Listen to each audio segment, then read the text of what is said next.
नमस्कार मित्रांनो, स्वागत आहे तुमचं आताच्या ब्रेकिंग न्यूजमध्ये. मित्रांनो, सरकारी कर्मचाऱ्यांसाठी एक आनंदाची बातमी समोर आली आहे. म्हणजेच STमध्ये प्रवास करणाऱ्या सरकारी कर्मचाऱ्यांना मोफत प्रवास देण्याचा निर्णय शासनाने घेतलेला असून 8 जानेवारी 2026 रोजी प्रशासकीय स्तरावरती झालेल्या चर्चेनंतर सरकारी कर्मचाऱ्यांना कर्तव्यावरती असताना ST बसनं मोफत प्रवास करण्याच्या बाबतीमध्ये काही नवीन मार्गदर्शक तत्त्व जारी करण्यात आली आहेत. या निर्णयाचा मुख्य उद्देश हा दुर्गम भागातील काम करणाऱ्या कर्मचाऱ्यांचा प्रवास सुलभ करणं आणि त्यांच्या कामाचा दर्जा सुधारणं हा असून हा निर्णय सर्व कर्मचाऱ्यांना सरसकट लागू होणार आहे. तर मग चला याबद्दलची अधिक माहिती सविस्तरपणे जाणून घेऊयात. जे कर्मचारी अधिकृत सरकारी कामासाठी एका ठिकाणाहून दुसऱ्या ठिकाणी प्रवास करत असतील त्यांना त्यांची ओळखपत्र दाखवल्यावरती विनामूल्य किंवा सवलतीच्या दरात प्रवास करता येईल. तसेच गृह विभाग, आरोग्य विभाग आणि महसूल विभागातील मैदानी स्तरावरती काम करणाऱ्या कर्मचाऱ्यांना या योजनेमध्ये प्रथम प्राधान्य देण्यात येणार आहे. काही जिल्ह्यांमध्ये कर्मचाऱ्यांसाठी मासिक पास किंवा ड्युटी पास देण्याचीही तरतूद केली जात आहे, ज्याचा खर्च संबंधित विभाग ST महामंडळाला घेता येईल अशा हेतूनं हे पास देण्यात येणार आहेत.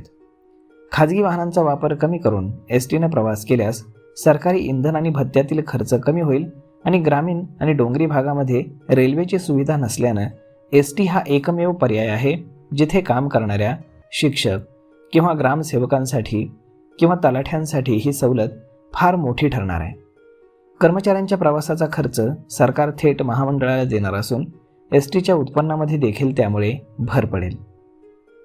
तसेच सध्या तरी ही सवलत साधी किंवा एशियाड बससाठी विचारात घेतली जात असून शिवनेरी आणि शिवशाही सारख्या वातानुकूलित बसेससाठी देखील प्रवाशांना अतिरिक्त शुल्क भरावं लागू शकतं. तसेच त्या प्रवासाचे वेगळे पैसे देखील द्यावे लागू शकतात.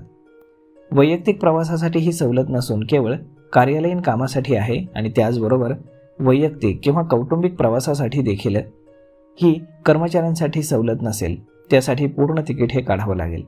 तसेच काही विभागामध्ये प्रवासाची नोंद करण्यासाठी विशेष ट्रॅव्हल आउचर किंवा डिजिटल करण्याचा वापर बंधनकारक केला जाऊ शकतो.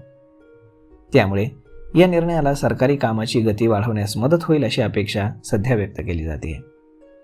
तर मग मित्रांनो, अशा पद्धतीनं आता जर तुम्ही सरकारी कामासाठी कुठेही प्रवास करत असाल तर तुम्हाला ST बसनं विनामूल्य प्रवास करता येणार आहे. तर मग मित्रांनो, सरकारचा हा निर्णय, ही माहिती तुम्हाला कशी वाटली हे तुम्ही आम्हाला कमेंट करून नक्कीच सांगा. आणि जर आवडला असेल हा निर्णय तर आपल्या जवळच्या मित्रमंडळींसोबत देखील हा व्हिडिओ तुम्ही शेअर करायला विसरू नका. धन्यवाद.